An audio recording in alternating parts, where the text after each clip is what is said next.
ठीक है, कल हमने जो देखा था हमने सबसे पहले, ठीक है, तो इकोलॉजी का डेफिनेशन हमने देखा था क्या, कि ये क्या दिखा था इकोलॉजी का डेफिनेशन क्या, कि हर स्पेसिस का क्या है, आपस में एक दूसरे के साथ कैसा रिलेशन है, और उन सारे स्पेसिस का इन्वायरमेंट के साथ कैसा रिलेशन है, ठीक, उसका स्टडी को हम लोग बोलते हैं इकोलॉजी। कल हमने ये चीज देखा था अच्छे से। फिर इकोनॉमिक्स क्या हमारा इन्वायरमेंट के अंदर क्या है, हमारा इन्वायरमेंट हमारा स्टैटिक नहीं है, वो टाइम टू टाइम चेंज होते रहता है हमारा, ठीक है। एग्जाम्पल में हमने क्या देखा था, जैसे फॉरेस्ट आज के टाइम में, ठीक, उसका एक अलग ही आपका इन्वायरमेंट है, लेकिन अगर मान लिया जाए उस फॉरेस्ट को काट देते हैं हम लोग, डिफॉरेस्टेशन हो जाता है, तो उसका इन्वायरमेंट कंप्लीटली चेंज हो जाएगा मेरा, ठीक। अब इन्वायरमेंट के अंदर मेरा दो कंपोनेंट होता है, बायोटिक और एबायोटिक। बायोटिक कंपोनेंट में हमने सब कुछ देखा था, इजी टू रिमेंबर है ये वाला। एबायोटिक में क्या होता है, बहुत बार ये भी इजी टू रिमेंबर है, बट कंफ्यूजन हमारा हो जाता है कहाँ पे, सॉइल के अंदर आके, ठीक है। क्योंकि सॉइल के अंदर, सॉइल को देख के हम लोग को ये लगता है कि भैया इसके अंदर माइक्रो ऑर्गेनिजम्स रहता होगा, अर्थवर्म रहता होगा, तो ये कहीं ना कहीं बायोटिक कंपोनेंट होगा, तो लेकिन ऐसा नहीं है, ये एबायोटिक होता है। ऐसा क्वेश्चन पास्ट में आ चुका है, यहाँ तक कि एक बार मैंने भी बहुत तरह जब सॉल्व किया तो गलती किया था, इसलिए ये चीज याद रखना है कि सॉइल मेरा एबायोटिक है। उसके बाद इकोलॉजी का जो मेरा होता है 6 लेवल होता है, कौन कौन सा, individual, population, community, ecosystem, biome और बायोस्फीयर, ठीक। कम्युनिटीज में हमने ये देखा था कि कम्युनिटीज के अंदर क्या होता है, जिस कम्युनिटी, मान लो किसी कम्युनिटी के अंदर, ऐसे मान लिया जाए ये मेरा कम्युनिटी, ठीक ना, इसके अंदर मान लिया जाए कि हर टाइप के एनिमल रहते हैं, ठीक।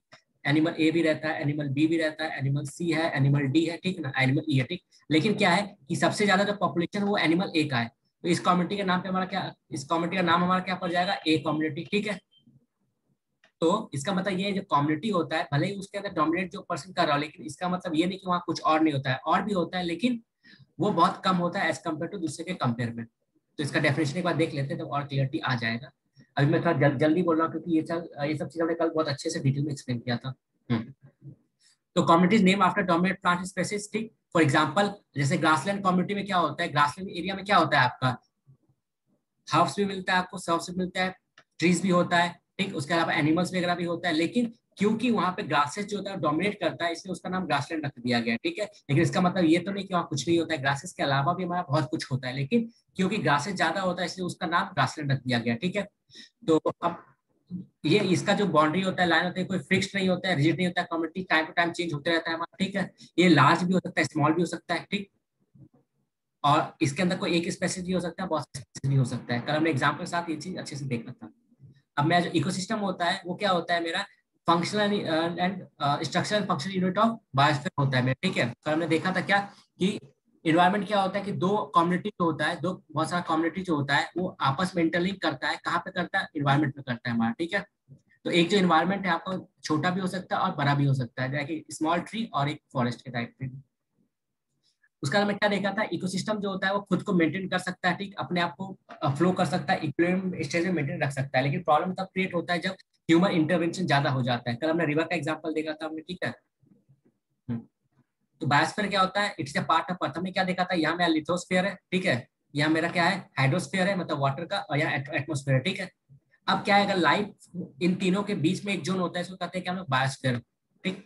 मतलब क्या, इस जोन के अंदर आपको लैंड भी मिलेगा, एटमोस्फेयर भी मिलेगा और वाटर भी मिलेगा। तो लाइफ जो होता है मेरा बायोस्फीयर में ही होता है, ठीक है। तो part of the earth where life can exist, clear है। Biosphere reserve a highly integrated interacting zone compare to atmosphere, ये सब क्लियर है हमारा। हाँ, तो कल हमने फिर क्या देखा था, कि इकोसिस्टम जो होता है हमें किस किस टाइप का सर्विसेज प्रोवाइड करवाता है, ये लिस्ट हमने देखा था क्या, हमें फूड देता है, फ्यूल देता है, शेल्टर देता है, बिल्डिंग मटेरियल देता है, डिकम्पोजिशन करता है, ठीक, आज से क्लाइमेट को मेंटेन करता है, फ्लड को मतलब मेंटेन करता है, मॉडरेट करता है, सॉइल फर्टिलिटी को मतलब मेंटेन करके रखता है, उसको बढ़ाता है, उसको रिन्यू करता है, ठीक। फिर हमारा जो कल्चरल आर्टिस्टिक बेनिफिट हम लोग को प्रोवाइड करवाता है हमें, ठीक है।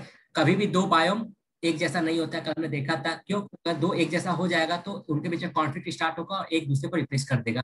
सेम कॉन्सेप्ट हमारा हमने कहाँ देखा था, इकोनॉमिक इकोलॉजिकल लिंच में देखा था, ठीक है। इकोनॉमिकल इकोनॉमिकल सॉरी इकोनॉमिकल बोल रहा, इकोनॉमिक्स बोल रहा हूँ, हाँ।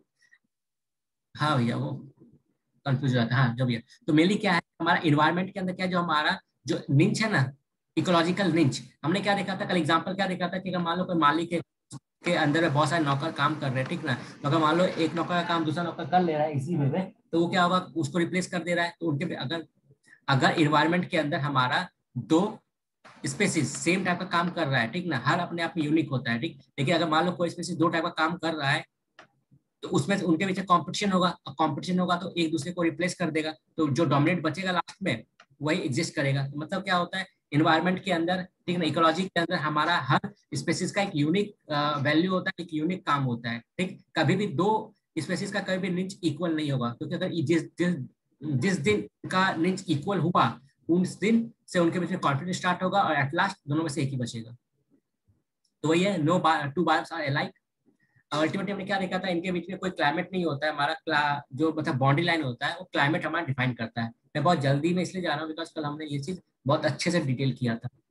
ठीक है, फिर हमने क्या देखा था, प्राइमरी प्रोड्यूसर मेरा क्या होता है, फोटोसिंथेसिस हमने यहाँ पे समझा था। ठीक है, कि यहाँ से जाइलम फ्लोएम समझा था हमने, क्या होता है जाइलम, क्या हुआ, क्या काम करता है, वो रॉ मटेरियल पहुंचाता है। ठीक है, ग्रोफर्स टाइप का, जैसे ग्रोफर्स क्या होता है, खाने के सामान पहुंचाता है घर तक, तो इस तरह जाइलम क्या करता है हमारा पत्तों तक वो मिनरल्स हुआ या वाटर हुआ वो पहुंचाता है हमारा। ठीक है, खाना बन गया। फिर फ्लोएम क्या, फिर हमारा जो फ्लोएम फ्लोएम होता है वो क्या काम करता है, हमारा जोमेटो का काम करता है, क्या बना हुआ खाना को फिर हर पार्ट तक पहुंचाता है। क्लियर है। फिर इनऑर्गेनिक न्यूट्रिशन हमने क्या देखा था कि हमारा ये जो डिकम्पोजिशन होता है, डिकम्पोजिस होता है, वो क्या काम करता है। ह्यूमन राइटिंग, ह्यूमन के अंदर क्या होता है, ऑर्गेनिक मैटर होता है हमारा। ठीक है, ह्यूमन के अंदर ऑर्गेनिक मैटर होता है। जब ह्यूमन डेथ हो जाता है या फिर कोई एनिमल डेथ कर जाता है या कोई प्लांट डेथ कर जाता है, तो वो जो ऑर्गेनिक मैटर होता है उसको जो हमारा डिकम्पोजर्स होता है उसको क्या करता है, इनऑर्गेनिक मटेरियल में ट्रांसफर करता है, ब्रेक डाउन करता है, जिससे कि वो वापस सोल में जा सके और यूटिलाइजेशन उसका हो सके। तो inorganic nutrients product of decomposition. Clear. उसका क्या होता है, हमने क्या देखा था कि ये जो डिकम्पोजिशन का काम कौन करता है, हमारा अर्थवर्म हुआ और अदर सॉइल ऑर्गेनिजम्स, उसको हम लोग क्या करते हैं, डेट्रीवर्स। ठीक है, फिर हमने क्या देखा था, इकोटोन देखा था। इकोटोन क्या होता है कि दो मेरा अगर मान लो इकोसिस्टम है, ठीक ना, उनके बीच का एरिया। ठीक है, अब क्यों इनके बीच का एरिया है तो यहाँ पे क्या होगा, पॉपुलेशन डेंसिटी ज्यादा होगा। ठीक है, ज्यादा प्रोडक्टिव एरिया होगा हमारा। क्लियर, ये देखा था हमने। यहाँ पे जोन ऑफ टेंशन भी इसको कहते हैं हम लोग। हाँ, यहाँ पे एज इफेक्ट भी होता है कि लास्ट में मतलब दोनों के बाउंड्री के बीच में जो स्पेसिस होता है, जो एरिया होता है, वहाँ पे एज इफेक्ट देखा जाता है हम लोग का। एज इफेक्ट मतलब क्या होता है कि वहाँ पे डाइवर्सिटी ज्यादा होगा, पॉपुलेशन ज्यादा होगा वहाँ पे, और जो प्रोडक्टिविटी वो भी ज्यादा होगा हमारा। ये आ गया निंज का कॉन्सेप्ट। तो niche is the unique functional role और place of species in the ecosystem. क्या एक पर्टिकुलरली स्पेसिस का इकोसिस्टम के अंदर क्या रोल रहेगा, क्या उसका प्लेस रहेगा, वो डिफाइन करता है उसकी निंज के through. Niche is unique for species, हर स्पेसिस के लिए यूनिक होता है। ठीक, which means no two species have exact identical niche. Clear है, इस बात को ध्यान रखना क्योंकि एक ईयर में क्वेश्चन आ चुका है ये वाला। अब हमने क्या देखा था कि हमारा क्या होता है कि एक्वेटिक सिस्टम जो होता है हमारा, उसको बायो हम लोग नहीं कहते। ठीक है, उसको हम अलग तरीके से डिवाइड करते हैं। क्या होता है, मेरा जो एक्वेटिक सिस्टम होता है, मेरा एक्वेटिक इकोसिस्टम, उसको हम लोग तीन पार्ट में डिवाइड करते हैं। क्या, फ्रेश वाटर इकोसिस्टम, फिर हमारा सी वाटर होता है, मैरीन वाटर होता है। ठीक है, ओशियन होता है, और एक होता है मैरीन।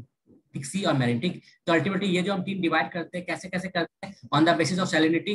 ठीक है, डिजॉल्व न्यूट्रिएंट्स, डिजॉल्व न्यूट्रिएंट्स का जब हमने बात किया था, हमने क्या देखा था वहां पे, लेक जो होता है मेरा दो टाइप का होता है। ठीक ना। ठीक, एक में क्या होता है, न्यूट्रिशन मिलता है, जिसको हम लोग क्या कहते हैं, यूट्रिफिकेशन। जैसे देखते हो ना लेक वगैरह में क्या होता है, हरा हरा पूरा जमा हो जाता है ऊपर में, तो उस लेक में क्या है, न्यूट्रिशन बहुत ज्यादा है हमारा। ठीक, और जिस लेक में पूरा पानी साफ होता है, कुछ नहीं है, हरा भरा टाइप का वेजिटेशन, तो उसमें क्या है कि हमारा न्यूट्रिशन कम है। हम लोग पर्टिकुलर टर्म देखेंगे आगे। वाटर टेम्परेचर के अकॉर्डिंग ये क्लासिफाई होता है। उसका हमने क्या देखा था, फ्रेश वाटर इकोसिस्टम जो होता है मेरा दो टाइप का होता है।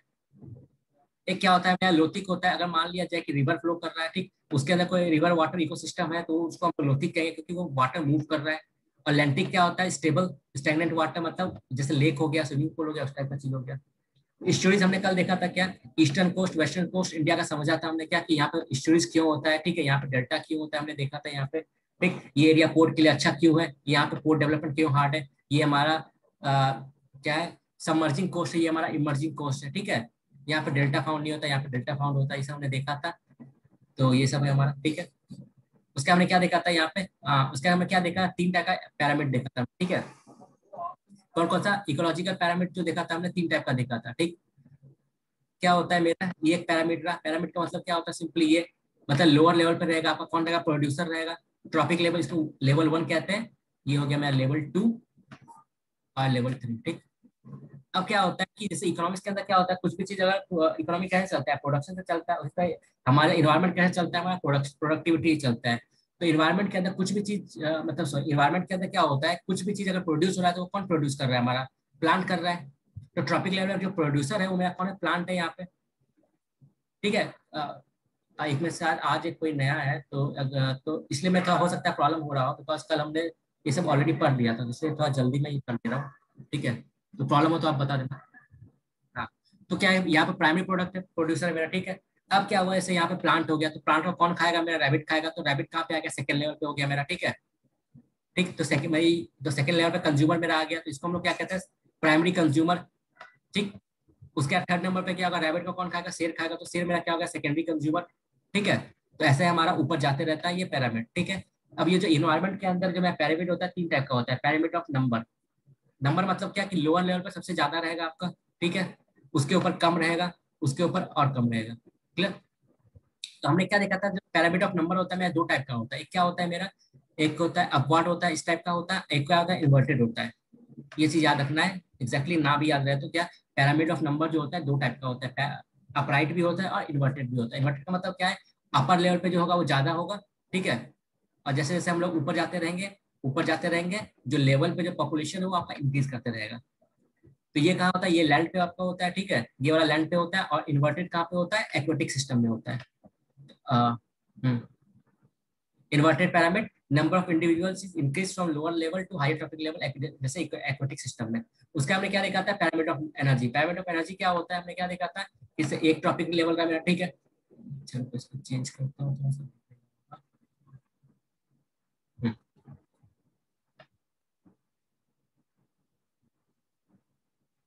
हम्म। जैसे ये रहा मेरा पैरामिड, ठीक है। तो हमने क्या देखा था कि जैसे मान लिया जाए कि ये प्रोड्यूसर है मेरा, ठीक है। ये हमारा हार्मीवोरस, ठीक। ये कार्निवोरस।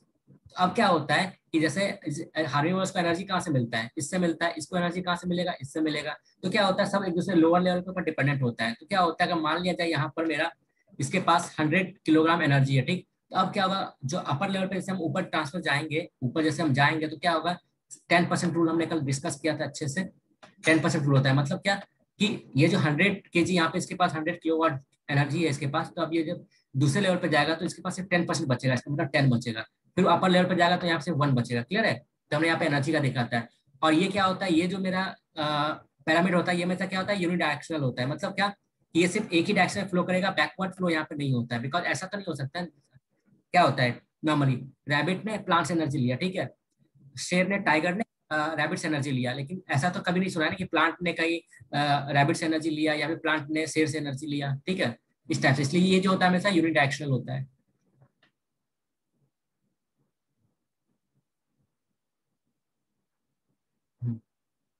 क्लियर है। हाँ, पैरामिड इज ऑलवेज अपवर्ड, हमेशा अपवर्ड रहता है विद लार्ज। ऑल स्नेक्स ये टंग से सांस हमने देखा था। एक कॉन्सेप्ट हमने कल डिस्कस किया था, बायो एक्युमुलेशन। क्या होता है, हमने डिसाइड किया था क्या, कि अगर मान लिया जाए कि फिश के अंदर मान लो कुछ वाटर बॉडीज में कुछ टॉक्सिक एलिमेंट्स आ गया, ठीक, फिश ने उसको खाया, ठीक है। और उसके बाद जो बड़ा फिश खाएगा, उसके अंदर जो टॉक्सिक लेवल होगा वो इंक्रीज करेगा। फिर अगर मान लिया जाए उसको कोई बड़ा वेल खाता है, तो उसके अंदर जो टॉक्सिक लेवल आएगा वो और ज्यादा मैग्नीफाई हो जाएगा। फिर उसको अगर ह्यूमन खाता है तो उसके अंदर और मैग्नीफाई हो जाएगा, ठीक है। तो ये होता है बायो एक्यूमुलेशन, मतलब क्या, एक्यूमुलेट होते रहता है। अगर हमारा नेचुरल इकोसिस्टम के अंदर कुछ भी चीज आता है, कुछ भी इम्प्योरिटीज आता है, तो क्या होता है, फूड चेन के साथ वह हमारा इंक्रीज होते रहता है, हमारा एक लेवल से दूसरे लेवल तक जाते रहता है हमारा।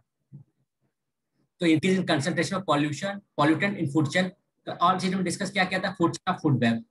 तो आई थिंक सबको क्लियर ही होगा, याद ही होगा, बहुत नॉर्मल सा कॉन्सेप्ट है, हाँ। लेकिन अब कंडीशन क्या है कि वो जो एलिमेंट होना चाहिए, वो जो पॉल्यूटेंट होना चाहिए, वो लॉन्ग लिव्ड होना चाहिए, ठीक है। क्योंकि अगर शॉर्ट लिव्ड रहेगा तो इजिली हमारा बॉडी का एक्सक्रीटा सिस्टम से बाहर निकल जाएगा। मोबाइल होना चाहिए, मतलब क्या, इजिली मूवेबल होना चाहिए, ठीक। सॉल्यूबल इन फैट होना चाहिए, मतलब फैट में सॉल्यूबल होना चाहिए, तभी हमारा बॉडी उसको एब्जॉर्ब कर पाएगा। अगर सॉल्यूबल नहीं होगा तो वो हमारा फिर सुबह सुबह फिर निकल जाएगा, ठीक। बायोलॉजिकली एक्टिव होना चाहिए हमारा, ठीक है। यहाँ तक क्लियर है सबका, कल हमारा यहाँ तक कंप्लीट हो गया था, ठीक है। यहाँ देख लेते हैं फिर यहाँ पे। हाँ, यहाँ पे हमारा कहाँ तक हो गया था, बुक के हिसाब से देखा जाए तो यहाँ तक हो गया था, क्या है, बायोटिक इंटरेक्शन यहाँ तक हो गया था, बायो एकोमुलेशन, बायो मैग्निफिकेशन, ठीक है। क्लियर है, जो मैंने आपको बताया ना कि ये वाला चीज जैसे जा रहा है तो क्या हो रहा है आपका, कंसंट्रेशन बायो मैग्निफिकेशन इंक्रीज होते जा रहा है आपका, ठीक है। तो बायो एकोमुलेशन और बायो मैग्निफिकेशन लगभग एक ही चीज है, क्लियर। तो यहाँ तक मेरा इस बुक के अकॉर्डिंग क्लियर है यहाँ तक। तो आज हम लोग स्टार्ट करेंगे क्या, बायोटिक इंटरेक्शन से। अब मैंने क्या बताया था कि आपका इकोनो इन्वायरमेंट के अंदर जो मेरा 6 लेवल होता है, ठीक। एग्जाम्पल, अब बहुत सारा उस एग्जाम्पल उसमें क्या है कि हमारा पॉल्यूशन पॉपुलेशन है, हमारा कम्युनिटीज है हमारा, ठीक है। अब मान लिया जाए इन्वायरमेंट के अंदर तो बहुत सारे स्पेसिस रहता है, ठीक है। अब यहाँ से हमारा स्टार्ट होता है आज का टॉपिक। एक मान लो इन्वायरमेंट है, ठीक ना, एग्जाम्पल फॉरेस्ट। उस फॉरेस्ट के अंदर बहुत सारे स्पेसिस होगा, चाहे वो ट्रीज का स्पेसिस हो, चाहे आपका एनिमल्स का स्पेसिस होगा, ठीक है। अब नेचुरल सा बात है, अगर एक स्पेसिस है तो दूसरे स्पेसिस का उसका कुछ ना कुछ इंटरेक्शन होगा। जैसे मान लो ना आपका एक घर है, ठीक, क्लियर। 5 मेंबर रह रहे हैं, ए, बी, सी, डी, 4 मेंबर रह रहे हैं, ठीक, उसके अंदर। अब नेचुरल सा बात है, अगर 4 मेंबर रहे हैं तो उन चारों के बीच में कुछ ना कुछ इंटरेक्शन तो होगा ही ना, क्लियर है। यहाँ तक ये है ना, उनके बीच में इंटरेक्शन होगा। अब हम लोग देखते हैं इंटरेक्शन किस किस टाइप का होता है मेरा। एक क्या होता है म्यूचुअलिज्म, ठीक। इसमें क्या होता है कि इसके साथ जो इंटरेक्शन होगा, ए और बी के बीच में जो इंटरेक्शन होगा, इसमें क्या होगा, दोनों को बेनिफिट मिलेगा, ठीक है, फायदा का सौदा दोनों के लिए, क्लियर।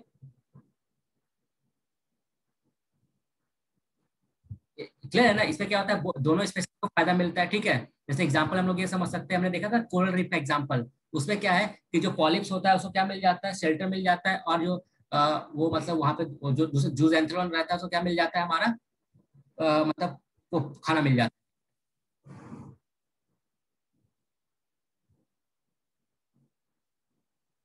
ठीक है। तो ये हमारा देख लिया, तो पहला हमारा जो इंटरेक्शन है वो क्या होता है, म्यूचुअलिज्म। म्यूचुअलिज्म में क्या होता है, दोनों स्पेसिस जो ए और बी दोनों को फायदा मिलेगा एक दूसरे से, क्लियर है। ये भी मस्त रहेगा, ये भी मस्त रहेगा, क्लियर। सेकंड हमारा क्या है, कॉमन्सलिज्म। कॉमन्सलिज्म में क्या होता है कि एक को फायदा मिलता है, ठीक है, और दूसरे को कुछ फर्क नहीं पड़ता है। जैसे एग्जाम्पल ले लिया जाए कि आप हो, ठीक ना, ये मान लो मैं हूं और ये गौतम भैया, ठीक। तो मैं मेनली क्या हुआ कि मान लो मेरे पास, गौतम भैया पास फिजिक्स का बुक है, एग्जाम्पल, ठीक। मेरे पास केमिस्ट्री का बुक है। तो क्या हुआ कि हम लोग आए पास में, हमने चाय वाय नहीं पिया, चाय वाय पिया, फिर गौतम भैया को केमिस्ट्री का बुक चाहिए, गौतम भैया ले गए अपने साथ। मेरे को फिजिक्स का बुक चाहिए था तो मैं फिजिक्स का बुक ले गया अब इनके पास है, ठीक। तो अल्टीमेटली क्या हुआ, हम दोनों जब पास में आए तो क्या हुआ, हम दोनों को फायदा मिला, ठीक ना, एक दूसरे से। तो इस टाइप का जो रिलेशन होगा जहाँ पे दोनों को फायदा मिलेगा, वो क्या क्या कहलाएगा मेरा, म्यूचुअलिज्म। अब कॉमर्शियलिज्म में क्या होता है कि मान लो ये रहा मैं, ठीक, और ये रहा गौतम भैया, ठीक है। तो मान लिया जाए गौतम भैया मेरे पास, गौतम भैया पास बहुत सारा बुक है, फिजिक्स का बुक है, ठीक है, केमिस्ट्री का बुक है, मैथ का बुक है, ठीक। एग्जाम्पल मान लो एक बुक बहुत सही पढ़ा हुआ है, गौतम भैया फिजिक्स के टीचर है। तो मान लो सिर्फ उनके काम का बुक क्या, फिजिक्स का खाली काम का बुक है, ठीक। उनके पास जितना बुक बचा हुआ है उसमें से, अब क्योंकि भैया अब फिजिक्स के टीचर है तो सिर्फ फिजिक्स का बुक वो यूज कर रहे हैं। तो मतलब क्या, उनके पास मैथ का बुक पड़ा हुआ है, तो मान लो मैं उनके पास गया, मैं इनसे मैथ का बुक उठा के ले आया, तो क्या हो रहा है कि मेरा तो फायदा हो रहा है, ठीक ना, लेकिन गौतम भैया कुछ नहीं बिगड़ रहा है, कुछ नुकसान नहीं हो रहा है इनका, ठीक है। क्योंकि उनके पास तो वैसे भी उनके लिए कोई बेनिफिट था, यूज का सामान था नहीं, क्लियर। तो इस टाइप का जो रिलेशन होगा जहाँ पे सिर्फ एक को फायदा मिलेगा और दूसरे को कोई फर्क नहीं पड़ेगा, उसको हम लोग क्या कहेंगे, कॉमन्सलिज्म, क्लियर।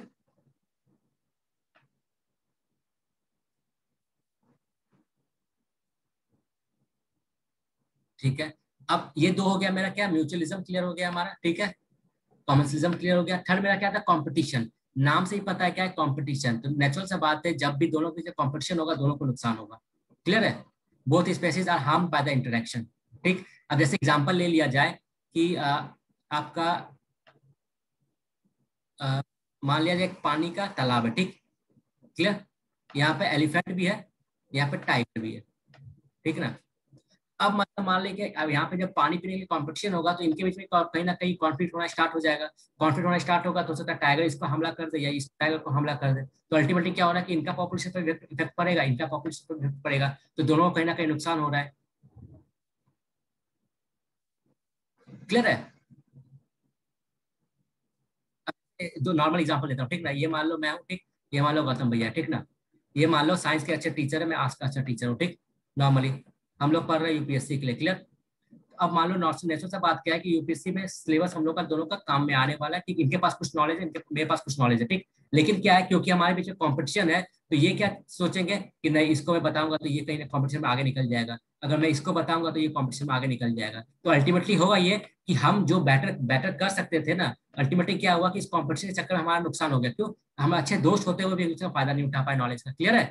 तो इसलिए कंपटीशन में क्या होता है, जब भी कंपटीशन आएगा नुकसान ही होगा दोनों स्पेसिस को।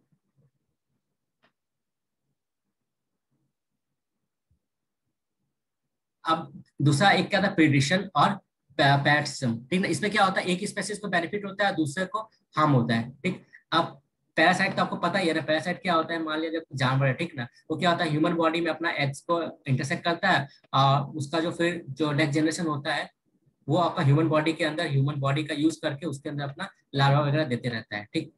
पैरासाइट्स वगैरह मूवी वगैरह में देखा होगा ये सब चीज, ठीक है। इसमें क्या होता है, इन दोनों केस में क्या होता है आपका, तो ऐसे याद रखना है कि जहाँ पे पी आ गया ना, वहाँ पे एक को क्या होता है, बेनिफिट मिलता है, और दूसरे को नुकसान होता है, क्लियर। एक एमेंसलिज्म, एमेंसलिज्म में क्या होता है, एक स्पेसिस को हार्म मिलता है और दूसरे को अनइफेक्टेड होता है, ठीक है। एक को नुकसान हुआ, दूसरे को कुछ फर्क नहीं मिला पड़ा, क्लियर। हाँ, जैसे जैसे बताता हूँ ना, जैसे मान लिया जाए ये मैं हूँ, ठीक ना, अपना एग्जांपल होता है घटिया वाला, ठीक है, मान लो, हाँ ये मान लो मैं हूँ, ठीक ना। अब क्या है कि मान लो मैं स्मोकिंग करके सलाई का डब्बा फेंक दिया, मतलब माचिस का तिली फेंक दिया, ठीक है, यहाँ पर, क्लियर है। अब मैंने फेंका, वहां पे मान लो आग लग गया किसी कारण, ठीक। अब यहाँ पे आग ने कहा क्या हुआ, इस बंदे का घर जल गया, क्लियर, मुझे कुछ फर्क पड़ा। तो वही है यहाँ पे, एमेंसलिज्म में क्या होता है, एक स्पेसिस को हार्म मिलता है और दूसरे को कोई फर्क नहीं पड़ता है, क्लियर। और न्यूट्रलिज्म में क्या होता है, no net benefit no net harm, तो मैं दोनों को कुछ नेट बेनिफिट नहीं होता है, दोनों को कुछ नेट हार्म नहीं होता है, क्लियर है। मतलब कॉन्सेप्ट क्लियर हुआ तो सबका। देखो इसमें से क्या है ना, कंपटीशन क्या होता है, कंपटीशन उसका फीचर याद रखना बहुत इजी है, क्यों, क्योंकि जहाँ कंपटीशन होगा वो नुकसान होगा, ठीक। म्यूचुअलिज्म ये भी याद रखना इजी है, बिकॉज जहाँ पे म्यूचुअल बेनिफिट, दोनों अपना मन से काम कर रहा है तो दोनों अपने बेनिफिट के लिए काम करेगा, तो ये याद रखना इजी है, ये याद रखना इजी है, ठीक है ना। इसके बाद ये पैरासिटिज्म भी, ये भी पैरासाइटिज्म भी याद रखना इजी है, क्योंकि पैरासाइट्स को हम जोड़ सकते हैं वो बीमारी के साथ, कि भैया उसका लार्वा वगैरह ह्यूमन बॉडी में आता है तो ह्यूमन बॉडी को हार्म करता है हमारा, ठीक है। तो ये भी याद रखना इजी है, ठीक। नेट न्यूट्रलिज्म भी याद रखना इजी, क्योंकि न्यूट्रल का मतलब ही क्या होता है कि न्यूट्रल ना बेनिफिट ना लॉस, ठीक। तो ये भी याद रखना इजी है, तो याद रखने का मेहनत करना पड़ेगा इसके ऊपर, कॉमेंसलिज्म के ऊपर, ठीक है। एक एक स्पेसिस को बेनिफिट मिलता है, दूसरे को अनइफेक्टेड होता है, ठीक। और फिर याद रखना पड़ेगा इसको, एमेंसलिज्म को, इसमें क्या होता है, एक को हार्म मिलता है, दूसरे को कुछ फर्क नहीं पड़ता है। और ये तो दो ही मेनली दो याद रखना पड़ेगा बस, एक कॉमेंसलिज्म याद रख लेना और एक एमेंसलिज्म। तो आगे बढ़ते हैं फिर।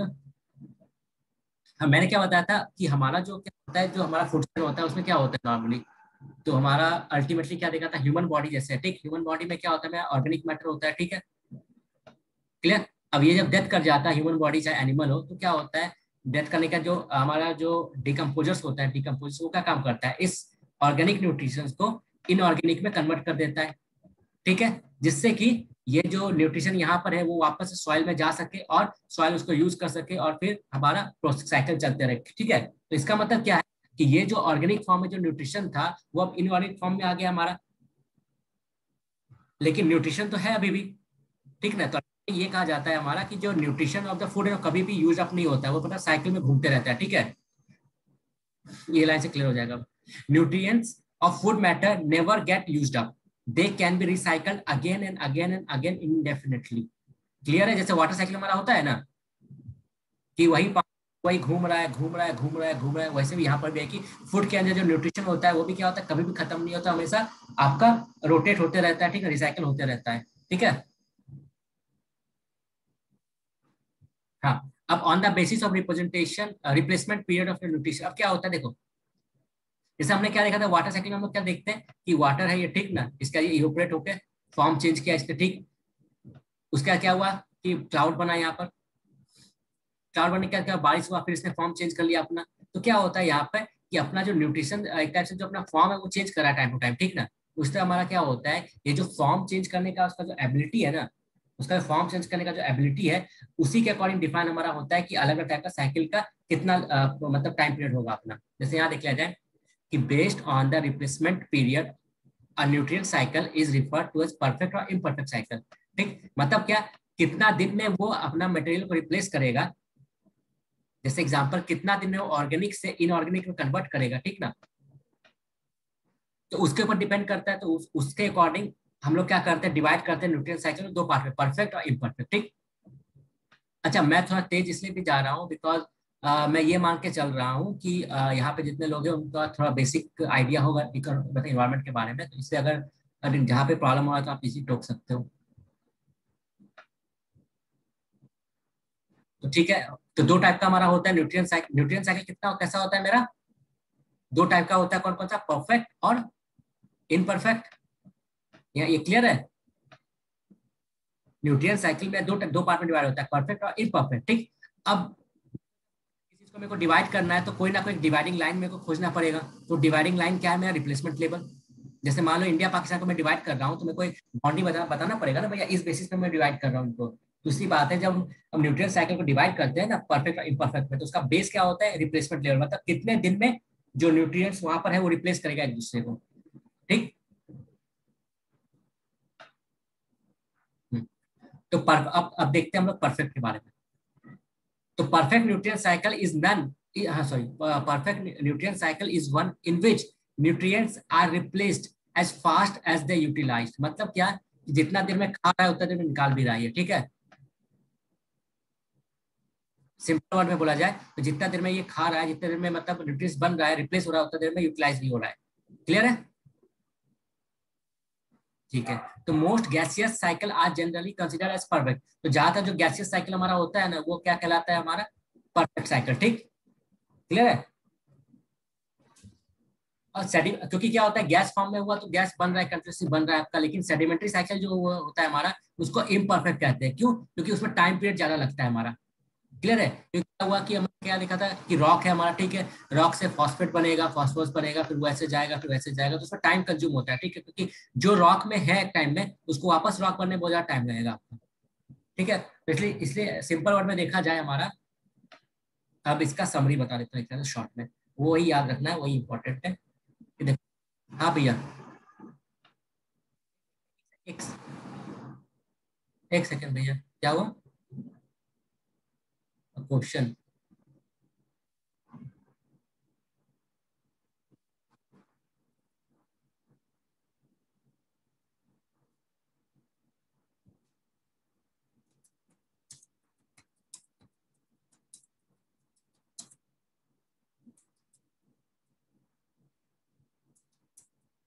ठीक है, ठीक है भैया, चलो।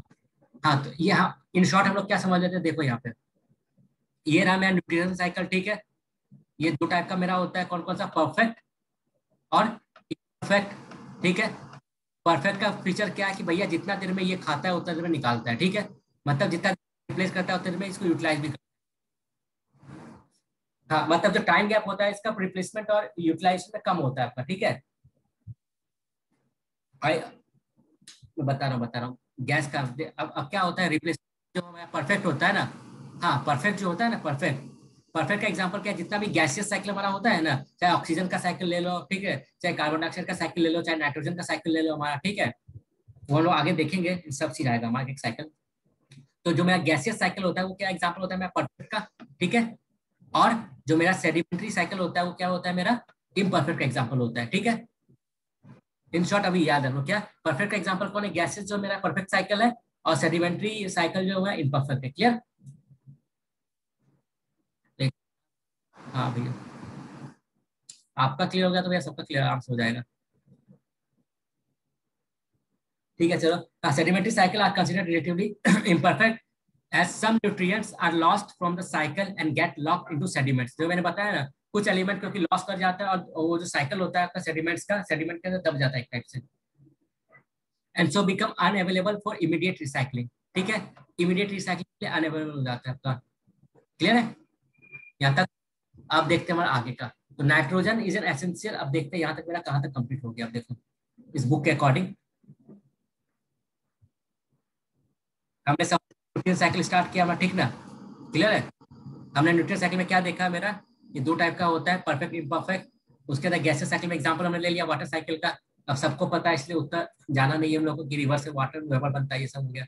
ये रहा वाटर साइकिल का एग्जाम्पल। वाटर साइकिल क्या है, ये रहा इवोपरेशन हुआ, फिर कंडेंसेशन हुआ, फिर ये हुआ, फिर वो हुआ, फिर कार्बन साइकिल, ठीक है, हमारा होता है, फिर नाइट्रोजन साइकिल एग्जाम्पल में देख लिया है, फिर सेडिमेंट्री साइकिल भी हमने देख लिया एग्जाम्पल, जिसका एग्जाम्पल देखा था फास्फोरस साइकिल हमारा होता है। ठीक है, सल्फर साइकिल हर का एलिमेंट का लगा। फिर अब आता है मैं इकोलॉजी, अच्छा ये देख लेते हैं पहले, ठीक, देखते हैं। हाँ, तो nitrogen is essential constituent of protein. तो हमारा पता है कि हमारा जो एनवायरमेंट है उसमें 78% क्या नाइट्रोजन है। ठीक है हमारा, तो हमारा ह्यूमन बॉडी जो है ना, उसके अंदर भी नाइट्रोजन एक इंपॉर्टेंट रोल प्ले करता है। ठीक, हमारा बॉडी का जो अंदर जो प्रोटीन हम लोग को मिलता है ना, तो nitrogen is an essential constitute of protein and is a building block of all the living tissue. Clear है? नाइट्रोजन जो है का मेन कंपोनेंट है। ठीक, और it constitute nearly 60% of weight of all the protein. हमारे बॉडी में जितना प्रोटीन मिलता है उसका नियरली 60% जो होता है नाइट्रोजन होता है। ठीक है, ये याद रखने का चीज नहीं है आपको। ठीक ना, आपको सिर्फ ये याद रखना है क्या कि नाइट्रोजन जो होता है वो क्या है, एसेंशियल मतलब fundamental building block of protein है। ठीक है, खत्म।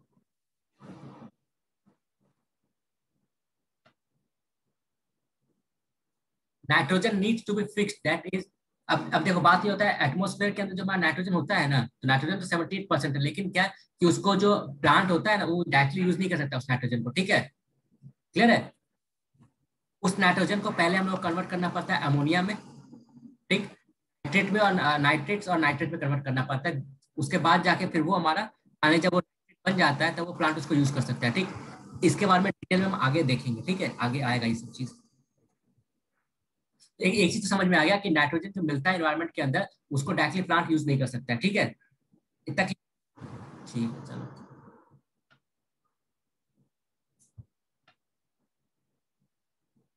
Amount of nitrogen fixed by man through industrial process has far exceed the amount fixed by the natural cycle। मतलब क्या, ये देखो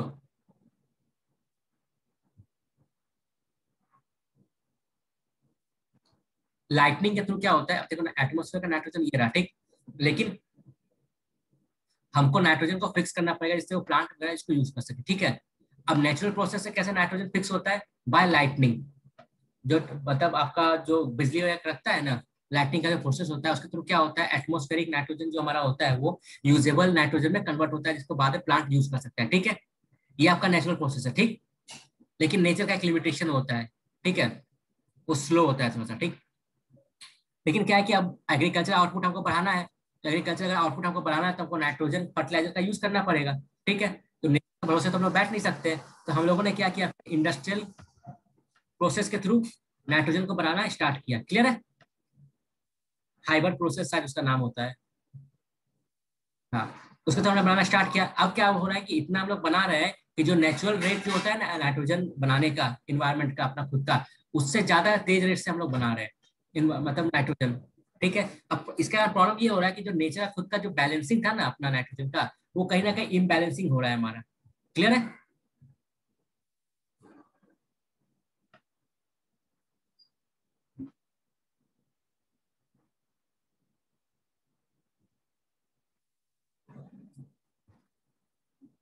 कुछ पूछ रहे हैं?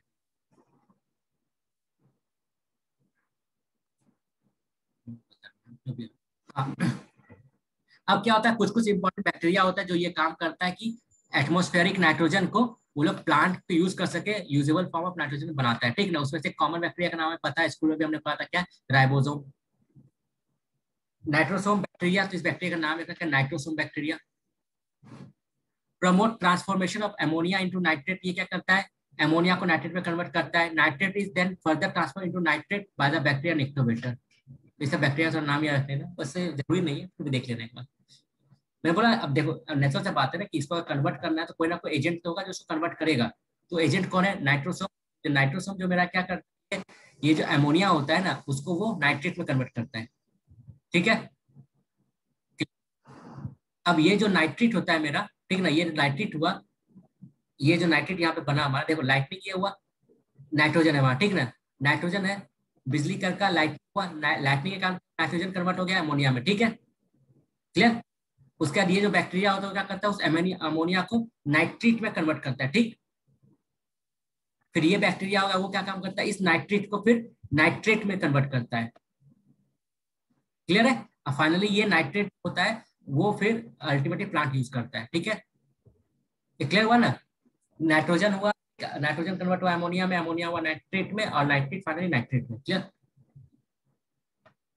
इतना प्रैक्टिस में मत खो जाना, बिकॉज यूपीएससी जो आज करता है ना, पूछता है वो क्या कहते हैं उसको, इम्प्लीमेंटेशन बेस्ड या फिर यूज बेस्ड जरा पूछता है वो लोग कि कहाँ पे क्या यूज है। तो इतना नाम वगैरह रेयरली है, चांसेस कम है। हम्म, हाँ, नाइट्रेट सिंथेसाइज बाय बैक्टीरिया तो हमें क्या पता चल गया भैया, अल्टीमेटली जो प्लांट यूज करता है वो क्या यूज करता है, नाइट्रेट। ठीक है, नाइट्रेट्स यूज करता है। Nitrate synthesized by bacteria in the soil are taken up by the plant and converted into amino acid. ठीक है, अमीनो एसिड में कन्वर्ट करता है, देखते हैं हम लोग। ठीक है, अब देखो हमने क्या देखा था, ये रहा मैं नाइट्रोजन। ठीक, नाइट्रोजन रहा। अब नाइट्रोजन क्या हुआ, लाइटनिंग वगैरह हुआ तो उसके कारण क्या हुआ, नाइट्रोजन अमोनिया में कन्वर्ट हुआ। ठीक है, ये अमोनिया फिर कन्वर्ट हो किस में होता है, नाइट्रेट में होता है। ठीक है, फिर ये नाइट्रेट जो होता है मेरा किस में कन्वर्ट होता है, नाइट्रेट में कन्वर्ट होता है। ठीक है, क्लियर है। ये अब जो नाइट्रेट है इसको क्या करता है, कोई बैक्टीरिया एमिनो एसिड में कन्वर्ट कर देता है।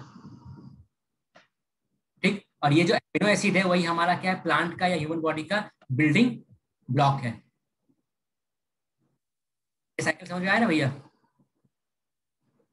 हाँ, तो nitrate synthesized by bacteria in the soil are taken up by the plant and converted into amino acid which are the building block of protein. Protein है excretion and upon the death of all organisms nitrogen is returned into the soil in the form of ammonia।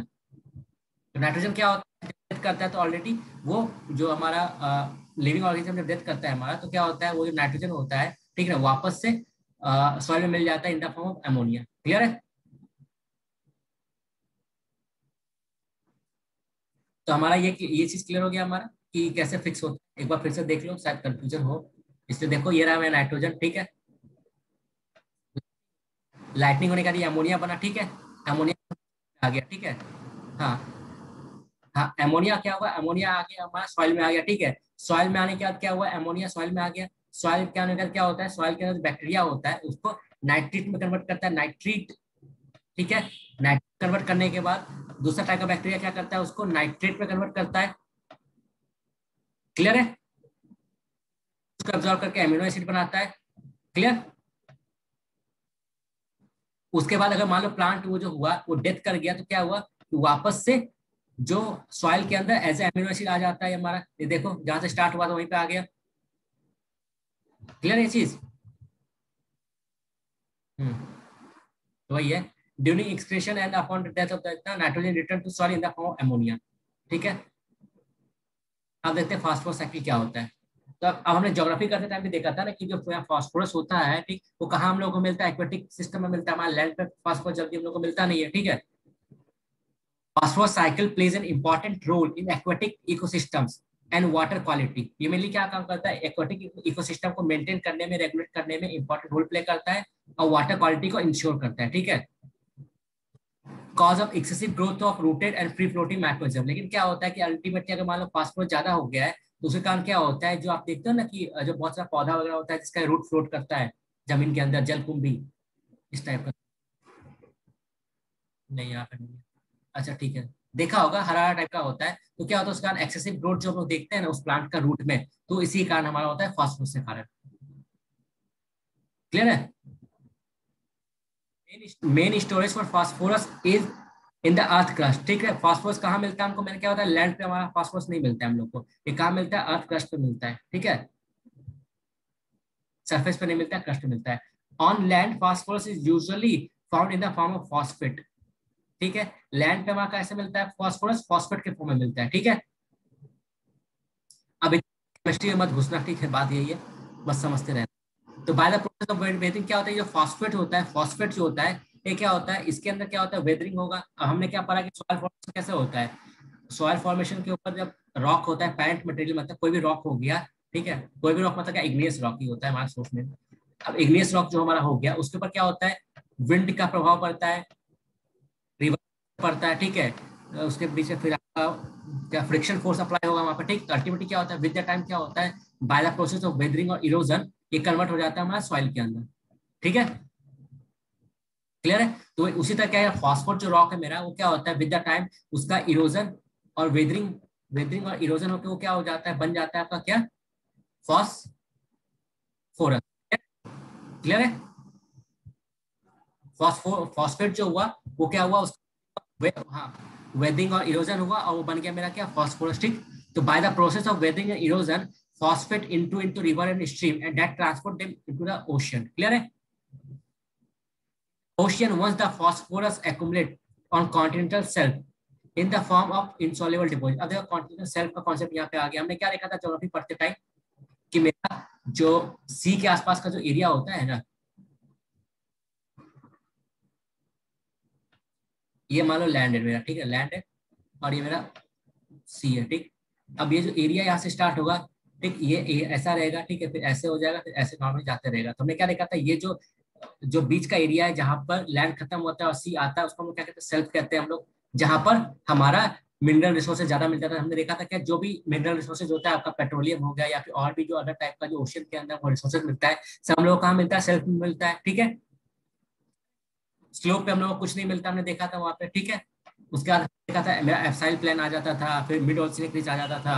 लेकिन अभी फिलहाल उसे discuss नहीं करेंगे हम लोग। तो खाली ये बता दिया मैंने, जो कॉन्टिनेंटल शेल्फ मेरा होता है, ठीक ना। तो मैंने क्या देखा था, कॉन्टिनेंटल शेल्फ में ही हम लोग का सभी टाइप का मिनरल्स वगैरह मिलता है हम लोग को। तो उसी तरह फॉस्फोरस भी जो होता है, जो कि वेदिंग प्रोसेस के कारण आपका रिवर सिस्टम में इंटर होता है, वो भी आगे कहाँ जमा होता है आपका, ये कॉन्टिनेंटल शेल्फ में। क्लियर।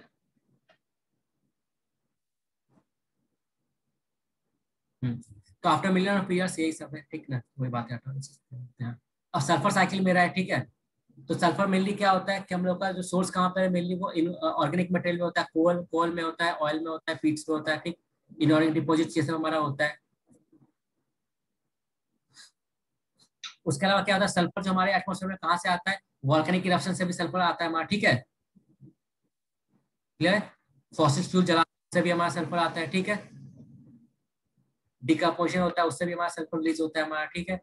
तो फिर यही सब एटमॉस्फेरिक सल्फर डाइऑक्साइड। अब क्या होता है देखो, हमारा जो एसिड रेन जो होता है ना, दो टाइप का केमिकल से कॉज होता है। एक होता है क्या, नाइट्रोजन डाइऑक्साइड, एक होता है सल्फर डाइऑक्साइड, ठीक है। इसी के कारण एसिड रेन होता है बस। बहुत सारा एमसीक्यू में क्या होता है, कार्बन डाइऑक्साइड या फिर कार्बन मोनोऑक्साइड भी रहता है कंफ्यूज करने के लिए, but acid AC particular acid rain का रीजन होता है यही दोनों, नाइट्रोजन और सल्फर। और पर्टिकुलरली देखा जाएगा तो ओशन, अगर मान लो ऑप्शन में नाइट्रोजन भी है और सल्फर भी है, ठीक ना, और कार्बन मोनोऑक्साइड भी है, चारों है, लेकिन आपको चुनना एक ही है। तो जहां पर अगर नाइट्रोजन सल्फर में से एक चुनना पड़े आपको, तो वहां पे आप सल्फर चुनोगे। लेकिन कंबाइन दोनों रहता है, लेकिन एक चुनना पड़े तो सल्फर। तो atmospheric sulfur dioxide is carried back to the earth after being dissolved in water as weak sulfur acid। हटाओ इसी केमिस्ट्री में। अब देखो, अब यहाँ तक मेरा कंप्लीट है, यहाँ तक ठीक है। अब हम लोग देखते हैं क्या सक्सेशन क्या होता है। सक्सेशन क्या होता है नॉर्मली, ये रहा कौन, अकबर रहा, ठीक ना। अकबर का सक्सेशन कौन था, सक्सेट किसने किया अकबर को, किसने किया भैया, जहांगीर ने किया, तो इसको शाहजहां ने किया, ठीक। तो मतलब क्या होता है, पिछला पीढ़ी को सक्सीड करने वाला, ठीक है, मतलब अगला बंदा, ठीक है। अगला होगा, अगला अगला राजकुमार कौन होगा या अगला राजा कौन होगा, ठीक है। इन शॉर्ट ये देखा जाए। हाँ, जगह लेने वाला, सही टर्म यूज किया आपने। देखो, succession occur when a series of community replace one another due to large scale destruction either natural और मैन मेड। तो सक्सेशन कब होता है, सक्सेशन मेनली क्या होता है, एक को दूसरा रिप्लेस करता है, ठीक है। तो एक को दूसरा रिप्लेस कब करेगा, जब दोनों के बीच कॉन्फ्लिक्ट होगा या फिर कुछ ऐसा सिचुएशन हो जिसमें कि ये जो कम्युनिटी पूरा खत्म हो जाए, तभी रिप्लेस करेगा इसको, ठीक है, तभी इसको रिप्लेस कर पाएगा। तो ये, और वो जो डिस्ट्रक्शन हो, चाहे वो नेचुरल हो चाहे मैन मेड भी हो सकता है, ठीक है।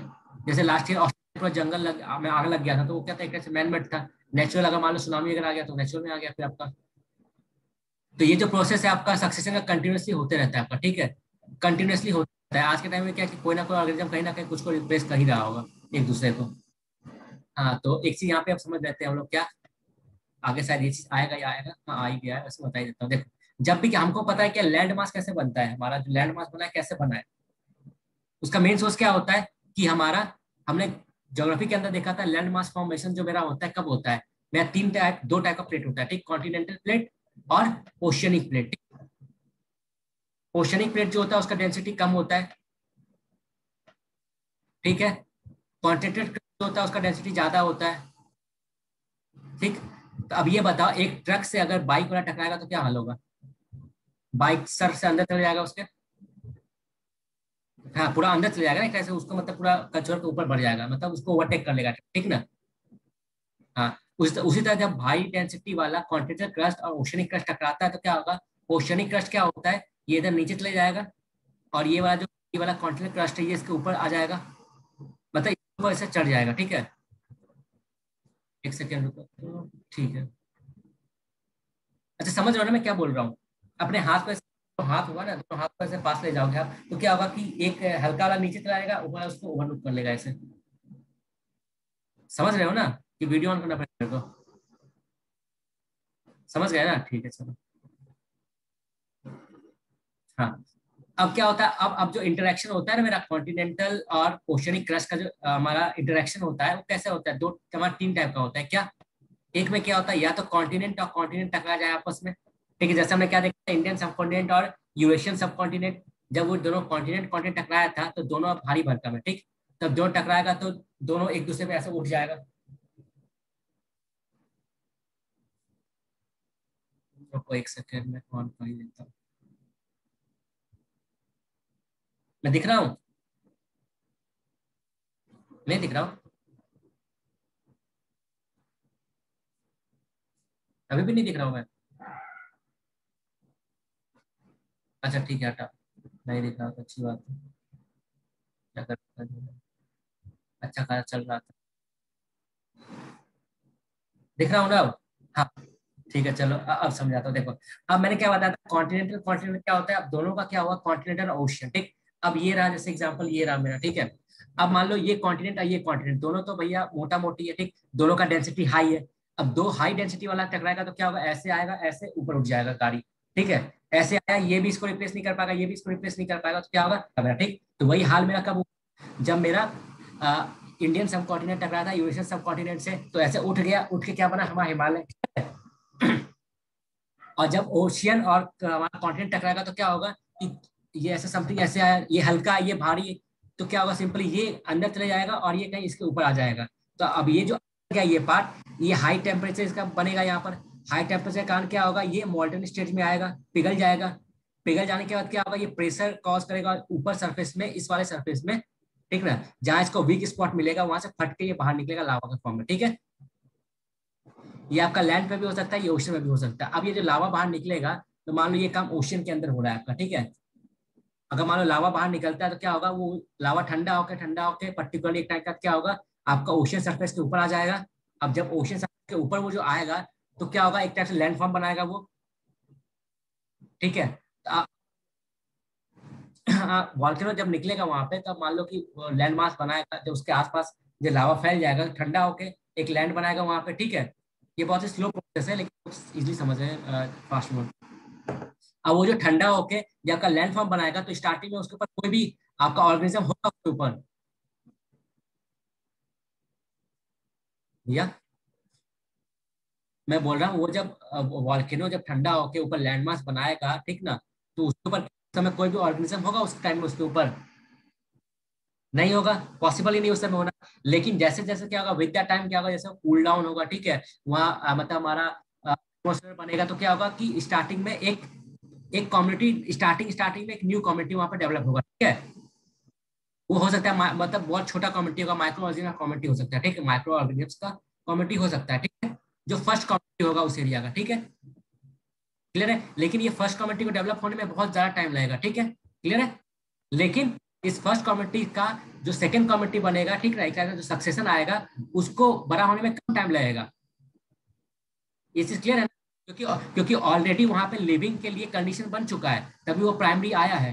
इतना साल में लिविंग के लिए कंडीशन वहां पर नहीं था, तो लिविंग के लिए कंडीशन बनने में इतना टाइम लगा वहां पर, ठीक। लेकिन एक बार लिविंग के लिए कंडीशन बन गया है, तो नेचुरल से बात है कि जब अब जब नया कम्युनिटी का डेवलपमेंट स्टार्ट होगा, तो उसको ऑलरेडी बना बनाया एटमोसफेयर मिलेगा लिविंग के लिए। नेचुरल से बात है, वो जल्दी इवॉल्व करेगा, ठीक। हाँ, तो जो पहला कम्युनिटी आपका होता है ना, जो नया नया में किसी एरिया को कैप्चर करता है, उसको हम लोग क्या कहते हैं, पायनियर कम्युनिटी। पायनियर कम्युनिटी बताता हूँ अब जब। हाँ आ रहा हूँ, आ रहा हूँ यहाँ पे। एक सेकंड, हाँ ये रहा। दिस प्रोसेस कंटिन्यू, अच्छा ये देखो, succession occur when a series of communities replace one another due to large scale destruction either natural magnetic. This process continue, continuous process में होते रहता है। one community replacing another community, देखा हमने। still a step mature community develop, ठीक है। क्या होता है, जब तक स्टेबल ना हो जाए, ये जब तक ये जो कॉन्फ्लिक्ट है आपको, ये तब तक रिप्लेस करेगा जब तक एक स्टेबल कम्युनिटी ना आ जाए मेरा, ठीक है। कम्युनिटी मैच्योर ना हो जाए। तो first plant colonize an area is called pioneer community. मैंने बताया ना कि पर्टिकुलर एरिया में कुछ नहीं था, लेकिन एक पर्टिकुलर मान लो कि पहला कोई स्पेसिस यहाँ पे आया है, ठीक है, कोई कम्युनिटी आया नया नया, ठीक, तो उसको हम लोग क्या कहेंगे, पायनियर कम्युनिटी, ठीक है। अब क्या होता है, ये अब होते होते होते क्या, एक फाइनल आपका पीरियड आता है, ठीक ना, जहाँ पे हम लोग उसको कहते हैं क्लाइमेक्स कम्युनिटी। मतलब उसके बाद क्या होता है कि हमारा वो फाइनली डिस्ट्रक्ट हो जाता है वो एनवायरमेंट या फिर वो हमारा एरिया लैंडमार्क, ठीक ना। तो the final session is called climax community. Climax का मूवी खत्म है, ठीक है। सेकंड कैमरा ऑफ कर दे मेरे को,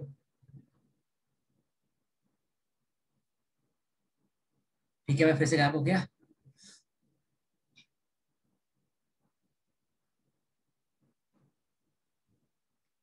अरे हाँ, ये रहा, ठीक है, ये मेरा फाइनल कम्युनिटीज हो गया, ठीक है। आगे देखते हैं हम लोग।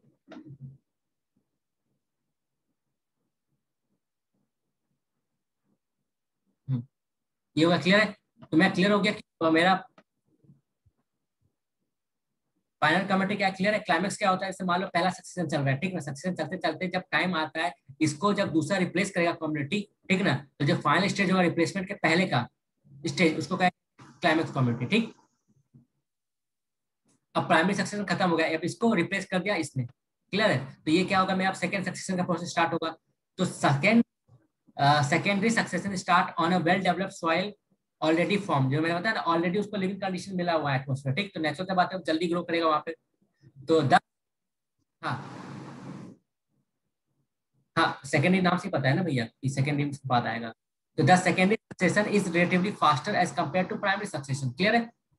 तो होगा, मैंने बताया क्योंकि ऑलरेडी उसको सब कुछ मिल रहा है वहां पे। When succession is brought about by living in evidence of that community itself is called autogenic succession. अब जैसे मान लिया जाए, जैसे समझो, ठीक, जैसे मान लो ये कम्युनिटी है, ठीक ना, इसके जो लोग रह रहे हैं, अगर मान लिया जाए इन लोगों ने खुद को इम्प्रूव करके एक दूसरे को सक्सीड करना स्टार्ट कर दिया, अंदर में ही खुद को इम्प्रूव करके, ठीक है, सक्सेस कर खुद को इम्प्रूव करे, तो उसको उस टाइप के सक्सेशन को हम लोग क्या कहेंगे, ऑटोजेनिक, ठीक। When succession is about by living inhabitants of that community itself the process is called autogenic succession, ठीक। और जब बाहर से इंट्रोड्यूस होगा तो हम लोग क्या कहेंगे उसको, एलोजेनिक सक्सेशन। इसको ऐसे समझ लो कि जैसे मान लिया जाए हमारा एक वेस्टर्न घाट है, ठीक है, इंडिया के अंदर वेस्टर्न घाट, ठीक। अब मान लो वेस्टर्न घाट है मेरा, अब मान लिया जाए वेस्टर्न घाट के अंदर कौन सा टाइप का स्पेसिस होगा, ठीक है, वेस्टर्न घाट के अंदर स्पेसिस है। तो अगर मान लो वेस्टर्न घाट के अंदर मान लिया जाए ऐसे, हाँ भैया, हाँ भैया, हाँ बोलो, बोलो, भैया चिल्लाया करते हैं। हाँ, तो अब देखो जैसे ये वेस्टर्न घाट है, ठीक। अब इस वेस्टर्न घाट, क्या, ठीक है, देखो वैसे वेस्टर्न घाट है मेरा, ठीक ना। और वेस्टर्न घाट के अंदर क्या, मैं बहुत सारे स्पेसीज है, लाइक मान लो एस ए स्पेसीज है, ठीक है, इसके अंदर बी स्पेसीज है, ठीक, सी स्पेसीज है, डी स्पेसीज है, बहुत स्पेसीज है, ठीक। अगर मान लो वेस्टर्न घाट का ये बाउंड्री एरिया, वेस्टर्न घाट के अंदर ही मान लो ए ने बी को रिप्लेस कर दिया, ठीक है, ठीक है। तो इस टाइप के सक्सेशन को हम लोग क्या कहेंगे, ऑटोजेनिक सक्सेशन, क्लियर है।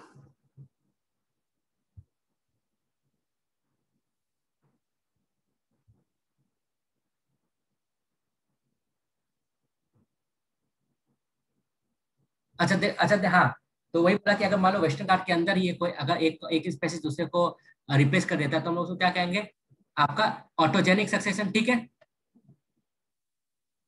ऑटोजेनिक। और अगर मान लिया कि अगर मान लिया जाए कोई ट्रैवलर वहां से जाता है, ठीक ना, कोई मान लो कि वहां कोई घूमने गया, ठीक है, उसने अपने बैग में एक नया प्लांट लेके गया था, ठीक है, उस प्लांट को उसने वहां प्लांट कर दिया, ठीक है।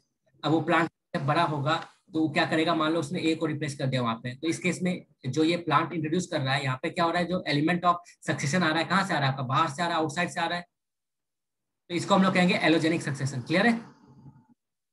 जब इंटरनल हो आपका सक्सेशन का मतलब, जो आपका कैरी कर रहा है जो सक्सेशन वो इंटरनल हो, तो वो हो जाएगा ऑटोजेनिक, और जब एक्सटर्नल हो आउटसाइडर हो तो एलोजेनिक, क्लियर।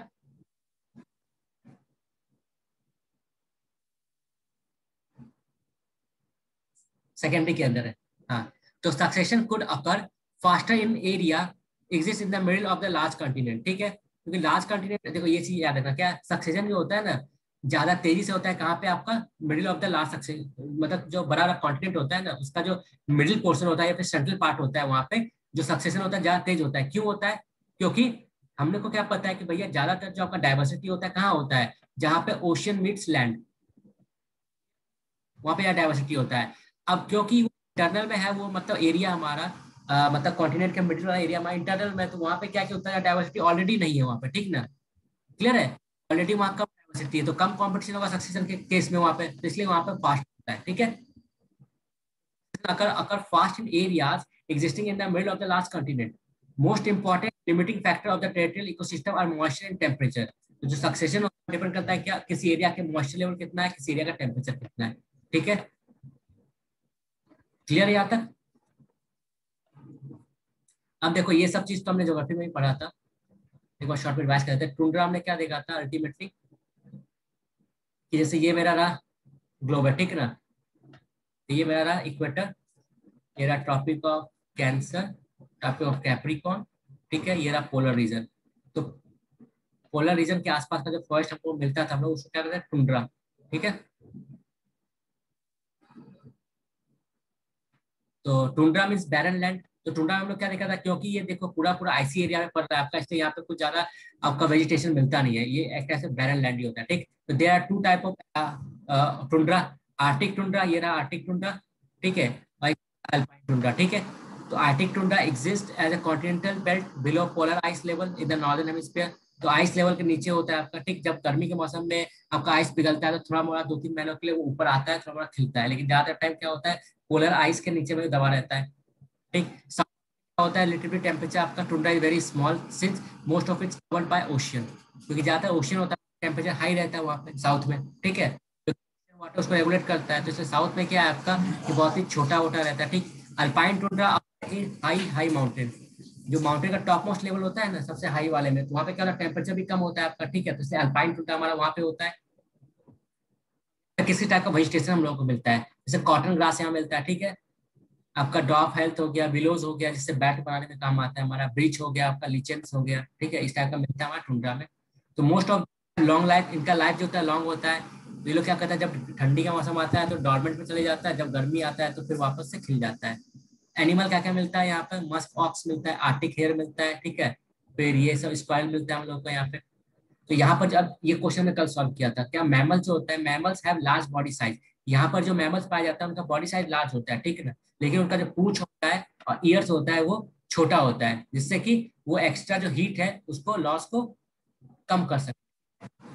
मैमल का जो साइज होता है वो ज्यादा होता है, ठीक है, कान हुआ, ईयर्स हुआ और टेल हुआ वो छोटा होता है, जिससे कि जो एक्स्ट्रा आपका जो हीट है वो लॉस कम हो उनका, ठीक है।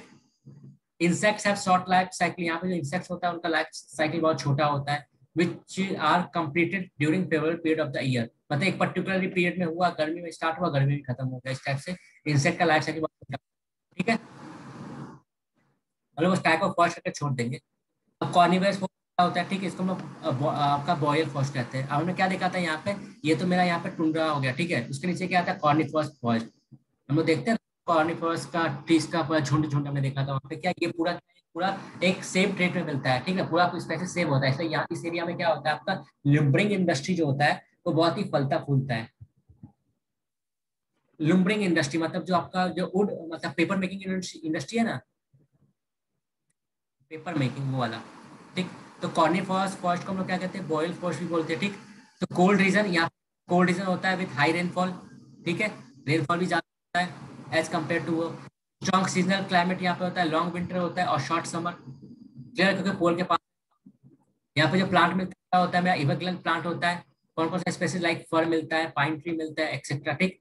एनिमल यहाँ पे उल्फ हो गया, बियर हो गया, ठीक है, ये सब हाइना हो गया, राना हो गया, ये सब मिलता है। Soil are characterized by thin पोलराइट and leaf decompose very slowly, क्योंकि ठंडी अब क्या होता है, जब भी जहाँ भी अगर अगर डिकम्पोजिशन के लिए क्या होता है उसको वार्म एटमोसफेयर ज्यादा फेवर करता है वो, ठीक है।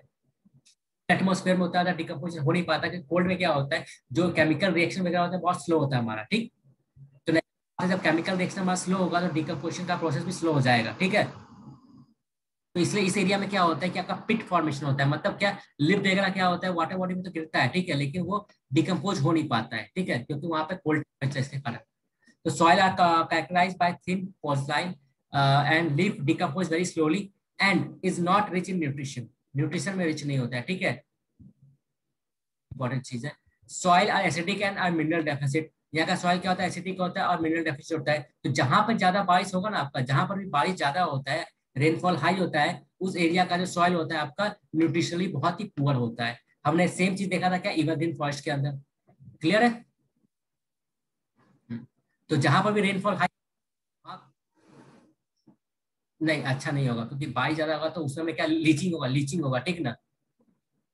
बारिश ज्यादा होगा डिकम्पोजिशन अच्छा हो नहीं पाएगा। ये चीज समझो क्या, सॉइल के अंदर जो मिनरल जाता है ना, सॉइल के अंदर जो मिनरल जाता है वो डिपेंड किसके ऊपर करता है, हमारा डिकम्पोजिशन के ऊपर डिपेंड करता है, ठीक है।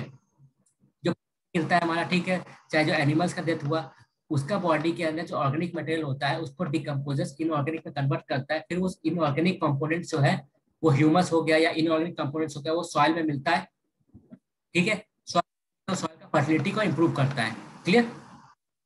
डिपेंड किसके ऊपर कर रहा है, आपका डिकम्पोजिशन के ऊपर, ठीक है। तो अगर डिकम्पोजिशन प्रोसेस कहीं पे स्लो डाउन है तो नेचुरल सा बात है कि वहां पर सॉइल फर्टिलिटी बहुत ही मिनरली न्यूट्रिशनली पुअर होगा आपका, ठीक, ठीक है। तो अब नेचुरल सा बात है, अगर बारिश ज्यादा हो रहा है, जरा ठंडी पड़ रहा है, तो डिकम्पोजिशन का प्रोसेस इफेक्ट होता है, ठीक है, और वहां पे जो आपका न्यूट्रिशन प्रोडक्शन का जो टाइमिंग होता है वो इंक्रीज कर जाता है और न्यूट्रिशन डेफिसिट हो जाता है वो सॉइल, क्योंकि वो वहां पे कन्वर्ट कर नहीं पाता ऑर्गेनिक को इनऑर्गेनिक में, और सॉइल फर्टिलिटी अल्टीमेटली इफेक्ट होता है, क्लियर है। तो बारिश से ऐसा कुछ लेना देना नहीं है, डायरेक्टली कुछ लेना देना नहीं है। आप देखते हैं आगे, ठीक है, हाँ, कहाँ पे थे, हाँ। Soils are acidic and are mineral deficit यहाँ पे होता है. This is due to the movement of large movement of water through the soil without a significant counter upward movement evaporation. अब हमने क्या देखा था, लाइक कि हमने देखा था क्या, एक होता है प्रोसेस जिसको हम लोग क्या कहते हैं, कैपिलरी एक्शन, ठीक ना। उसमें क्या होता था कि कैपिलरी एक्शन के थ्रू क्या होता है, घास का रूट वगैरह हो गया, उसके कारण क्या है कि हमारा वाटर सरफेस पे आ रहा है, बट सरफेस के ऊपर जो सॉइल है उसे इवेपोरेशन हमारा हो जा रहा है। तो अल्टीमेटली हमारा ग्राउंड पे क्या बच रहा है, सॉल्ट सिर्फ बच रहा है हमारा, जो कि इंडिया के अंदर पंजाब वगैरह रीजन में देखने को मिलता है, उससे जिसके कारण हमारा जो सॉइल होता है वो एसिडिक हो जाता है।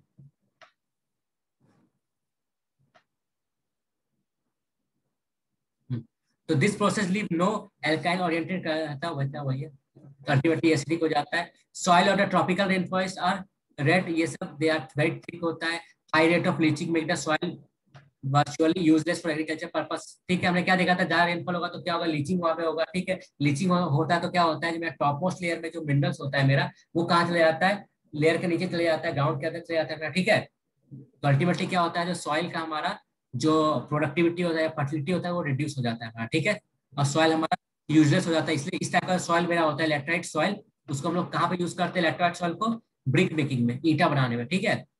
और मैक्सिमम उसमें काजू वगैरह कैश्यू वगैरह का प्लांटेशन होता है, ठीक। ईटा बनाने लैटराइट सॉइल का क्वेश्चन आ चुका है बहुत बार।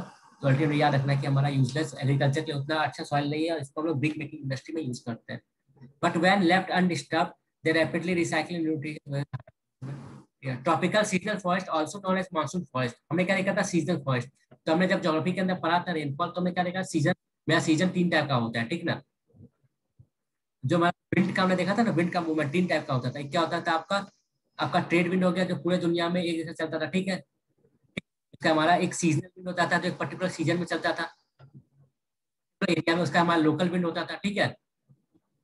इंडिया में सीजनल विंड क्या है, हमारा मानसून है, ठीक है, क्योंकि पूरा पूरा मानसून पर डिपेंड करता है ये फॉरेस्ट, इसलिए इसका नाम ही मानसून फॉरेस्ट रख दिया गया है। तो tropical forest also known as monsoon forest occur in regions where total annual rainfall is higher but segregate into इतना, मतलब क्या होता है कि टोटल ओवरऑल रेनफॉल तो हमारा ज्यादा होता है, ठीक, लेकिन क्या होता है, टोटल रेनफॉल जो होता है 2 से 4 महीने में ही पूरा हो जाता है, ठीक है। और प्लस एक पर्टिकुलर एरिया तक कंसंट्रेशन रहता है उसका, जैसे इंडिया में रेनफॉल होता है, इसलिए इंडिया में सेम टाइम हम लोग फ्लड भी देखते हैं और ड्रफ्ट भी देखते हैं, सूखा भी देखते हैं और बाढ़ भी देखते हैं। तो क्लाइमेट, सॉइल टाइप, ये चीज याद रखना। तो इसमें इस नोट के अंदर जो भी पॉइंट है ना, वो कोई भी बेकार नहीं, क्योंकि बेकार करके छान के दिया गया है। ये बुक में देखो अप्रॉक्स आपको 401 पन्ना है, ठीक ना। ये तो पन्ना को कम करके 50 के अंदर आपका लाया गया, प्लस इसके अंदर एनसीईआरटी का भी इंपॉर्टेंट चीज इंक्लूड है।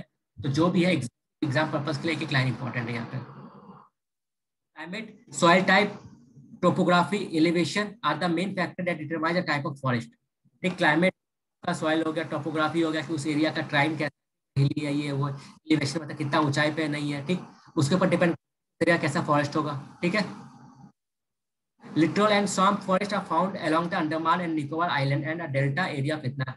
स्वैम्प फॉरेस्ट क्या होता है, वही कि जहाँ पे मतलब थोड़ा स्वैम्पी एरिया होता है, मार्सी एरिया होता है, दलदल टाइप का, ठीक ना। तो कहाँ कहाँ मिलता है, डेल्टा जहाँ जहाँ होगा वहाँ मिलेगा हमारा, ठीक है। अंडमान निकोबार आइलैंड में हुआ हमारा, ठीक है। उसके बाद फिर गंगा ब्रह्मपुत्र आइलैंड है, वहाँ पे मिलता है हमारा, ठीक। ग्रासलैंड हमारा कहाँ कहाँ मिलता है, जहाँ पर रेनफॉल 25 से 75 डिग्री तक हो, क्योंकि ज्यादा रेनफॉल हो जाएगा वहाँ पर, ज्यादा रेनफॉल होगा वहाँ पर ट्री डेवलपमेंट हो जाएगा, ठीक है। और 25 से कम होगा तो वो तो फिर डेजर्ट कहलाएगा मेरा, ठीक है। तो डेजर्ट मेरा अगर 25 सेंटीमीटर से कम वहाँ पे एनुअल रेनफॉल है तो मेरा कहलाएगा डेजर्ट। 25 से कम है तो डेजर्ट, और 25 से 75 है तो मेरा ग्रासलैंड। क्लियर है ये चीज। इंडिया के पास वर्ल्ड का लगभग 2% जो है ग्लोबल फॉरेस्ट एरिया है, ठीक है। अब मान लो ऑल ओवर वर्ल्ड में अगर मान लो 100 एकड़ लैंड है फॉरेस्ट के अंदर, तो इंडिया में उसका सिर्फ 1.8% ही है। मतलब वर्ल्ड का 2.4% लैंड इंडिया के पास है, ठीक ना, लेकिन फॉरेस्ट सिर्फ 1.8% है। क्लियर यहाँ तक।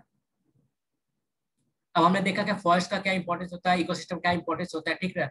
अब विद द टाइम क्या हो रहा है कि फॉरेस्ट डिफोरेस्टेशन प्रॉब्लम हमारे इन्वायरमेंट के अंदर बहुत बड़ा प्रॉब्लम बनते जा रहा है, ठीक, जिसके कारण कि हमारा क्लाइमेट चेंज वगैरह प्रॉब्लम हमें फेस करना पड़ रहा है, ठीक है। तो इससे क्या हुआ, जब भी जो ये अल्टीमेटली क्या हो रहा है कि पूरे दुनिया को इफेक्ट कर रहा है, ठीक। तो दुनिया के सब मेंबर्स कंट्री आके मिल के चाहे बोलता है, ठीक है, चलो कुछ साइन वाइन करते ट्रीटी, ठीक ना, दिखाना है चलो क्या काम वाम कर रहे हैं हम लोग। तो सबने मिलकर कुछ ट्रीटी साइन किया है अपना, देखो। तो यूनाइटेड नेशन ने, ना यूनाइटेड नेशन ने आपका जो education का जो प्रॉब्लम होता है ना, मतलब क्या कि लैंड जो है आपका, ठीक ना, वो डेजर्ट में कन्वर्ट हो रहा है आपका, ठीक। कैसे कन्वर्ट डेजर्ट में, अगर मान लो ये लैंड है, ठीक, उसके ऊपर मान लो कि आपने डिफोरेस्टेशन कर दिया, ठीक है। आपका अगर मान लो पेड़ हट गया, घास हट गया उसके ऊपर से, तो नेचुरल सा बात है मिट्टी भरभरा हो जाएगा, भूसा टाइप का। अब जब विंड आएगा तो क्या होगा, पूरा पूरा उड़ जाएगा, अब वो आपका मतलब बैलेंस सरफेस हो जाएगा आपका, ठीक है। वो यहाँ पर कोई टॉप सॉइल उड़ा आपका, अगर टॉप सॉइल उड़ गया तो आपका न्यूट्रिशन सॉइल उड़ गया, न्यूट्रल सॉइल उड़ गया, न्यूट्रिशन जो सॉइल था वो उड़ गया आपका, तो नेचुरल से बात जो नीचे का लेयर का सॉइल रहेगा वो आपका क्या होगा, कम न्यूट्रिशन वाला है, तो वहाँ पे प्रोडक्टिविटी उसका कम होगा, ठीक है। तो ये आपका क्या लैंड जो है, डिफोरेस्टेशन क्या होता है, एक लैंड का डेजर्ट में कन्वर्ट होने का प्रोसेस का, ठीक। तो कैसे होगा, डिफोरेस्टेशन से होता है, ठीक है। मान लो आप जानवर का, आपके एरिया में जानवर रहे हैं, ठीक ना, उसके मान लो कि आप घास खिला रहे हो, देखते हो ना गाँव वगैरह में, कोई फील्ड वगैरह है तो कोई कोई एरिया क्या होता है, पूरा घास गायब हो जाता है वहां से, ठीक है। क्यों, ओवर ग्रेजिंग, मतलब चरवाहा को आप खिला दे रहे हो वहां पे, ठीक है। उस टाइप से होता है प्रॉब्लम, ये हो गया। फिर आपका मान लिया जाए कि human activity like example building वगैरह ये सब का, ठीक है। इसके कारण क्या होता है कि टॉप लॉयल, अगर ऊपर से आपका वेजिटेशन हटेगा, सिंपल सा ये रहा कि लैंड आपका, कोई भी लैंड है वो आपका डेजर्ट कब बनेगा, जब उसके टॉप लेयर से, ठीक, टॉप लेयर से फर्टाइल सॉइल हटेगा, क्लियर। जब उसके टॉप लेयर से वेजिटेशन हट गया, ठीक है, वेजिटेशन हटा तो उसका जो टॉप लेयर होगा वो भी हट गया, मेरा फर्टाइल सॉइल जो है मेरा, क्लियर है, वो हटा। तो नेचुरल से बात है नीचे जो होगा वो फर्टिलिटी उसका कम होगा और वो वहां पे वो प्लांट ग्रोथ सपोर्ट नहीं कर पाएगा, क्लियर है, डेजर्ट टाइप का हो जाएगा, ठीक है। तो इसी चीज को रोकने के लिए क्या है कि यूनाइटेड नेशन ने एक कन्वेंशन मतलब किया था, इंडिया ने उसको साइन किया था, तो उसका नाम क्या है, United Nation convention to combat desertification, ठीक है। इंडिया उसका साइन है, ठीक। इसका मेन एम क्या था आपका, कि वही कि जो आपका डेजर्टिफिकेशन हो रहा है उस लैंड को वापस से उसको मतलब वहां पे वेजिटेशन ग्रो करना, ठीक है। और प्लस न्यू एरिया के में वेजिटेशन ना फैले, मतलब डेजर्ट एरिया का जो वेजिटेशन डिस्टर्ब ना हो और वहाँ डेजर्टिफिकेशन ना हो, उसका ध्यान रखना है, ठीक है, उसको प्रोटेक्ट करना है, ठीक। चाइना ने बहुत अच्छा काम किया, ठीक है।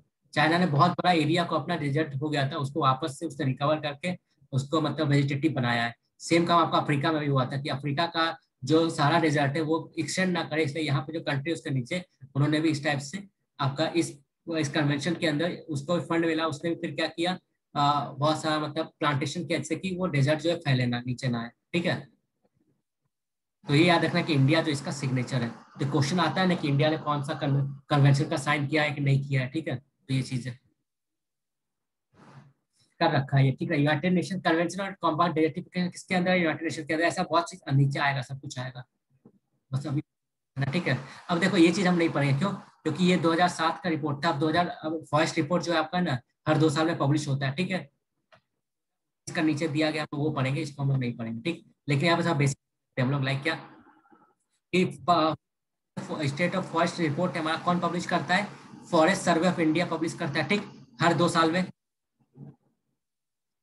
हर अल्टरनेटिव ईयर में करता है, 1987 से पब्लिश कर रहा है, ठीक है। कैसे कैसे रिसोर्सेज इकट्ठा करता है, डेटा इकट्ठा करता है, ठीक, ये सेंसर का यूज करता है, ठीक है, उसके बाद सैटेलाइट का यूज करता है, ठीक है। तो अब बाकी ये इंफॉर्मेशन इंपॉर्टेंट नहीं, ओल्ड सर्वे हो गया, ठीक है, इसको आप हटा सकते हो काट के। तो कंटिन्यू करना है कि छोड़ दें यहाँ तक? ठीक है, तो आप यहाँ तक रिवाइज करें, ठीक ना। ठीक है, तो पेज नंबर 9 तक आप रिवाइज कर लेना, ठीक है। और हाँ, 9 नंबर तक, मतलब इसमें 2017 का जो रिपोर्ट था, कुछ कुछ चीज में अभी 19 वाले रिपोर्ट में भी है हमारा, ठीक है। तो 19 वाला रिपोर्ट किया हुआ है हमारा, ठीक ना, तो इसलिए मैंने इसको नहीं, लेकिन कुछ कुछ देख लेते हैं, जैसे एग्जाम्पल, जैसे ये रहा हमारा, ठीक ना। अभी हमारा जो टोटल फॉरेस्ट एरिया कवर है लगभग 24.5% है, ठीक, अभी भी 24.5% है, ठीक है हमारा, मतलब 21% जो है हमारा फॉरेस्ट है, ठीक, 21.5% लगभग फॉरेस्ट, ठीक है। हाँ उसका एक, हाँ 21.5% हमारा फॉरेस्ट एरिया, ठीक है, अभी भी है।